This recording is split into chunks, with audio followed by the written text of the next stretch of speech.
So here we are told in this question, use differentiation to find maximum volume that such a cylinder can have. Give your answer correct to the nearest cubic centimeter. And now they are reminding us what's that formula for the volume of the cylinder.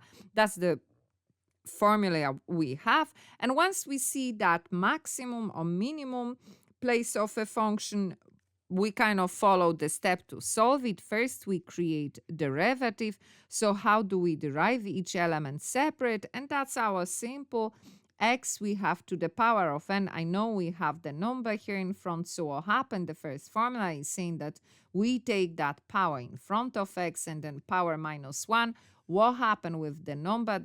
Crosses over. So in our case, that 20 will cross over, multiply that 2 will become in the front, multiply by pi, that's still the, oh sorry, I should have actually 20 pi because that's the full number, x, and then my power minus 1, and the same here, minus 4 pi, 3 in front, and then x, and then 3 minus 1. So 20 multiplied by 2, that is 40 pi, x to the power of 1, isn't it? Then minus 4 by 3, minus 12 pi x, and this time to the power of 2. So we created derivative. The next thing, we equal derivative to 0, and then we solve for the value of x. So we find the value of x. Now in this case, how do we do that? Yes, if you are wondering, we can use minus b formula, but here as well, because we don't have that c element.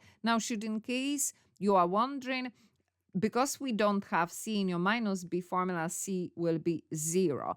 But here we can as well bring in front of the bracket 4 and 14, 12, both of them divide by 4, isn't it? Oops, don't know what happened here. So we have 4, then pi we can bring in front of the bracket and x. So what we have left from the first element is 10 minus, and from the second we have 3 pi, no, sorry, we don't have pi, we brought pi in front of the bracket, 3x.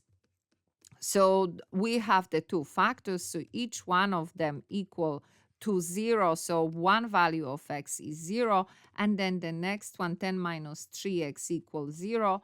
Take 3x to the other side, change the sign, divide by 3, therefore that's the second value of x. And I'm always saying, like with minus b formula, the same here, both answers are applicable in the context of the question. Now I know here in this place we don't have the beginning of the question, but in this particular question, value of x is a part of, actually it's not part, x is radius, because we are talking about the volume of the cylinder and x represents the radius of the cylinder. So we know that that's not an applicable answer because radius cannot be 0. If radius is 0, there is no volume, the cylinder is non-existing. So we found the value of x, and fourth step is to take that x back to the original function to find the corresponding value of y. So in our case, back 10 over 3 back to this very function. So that means that will be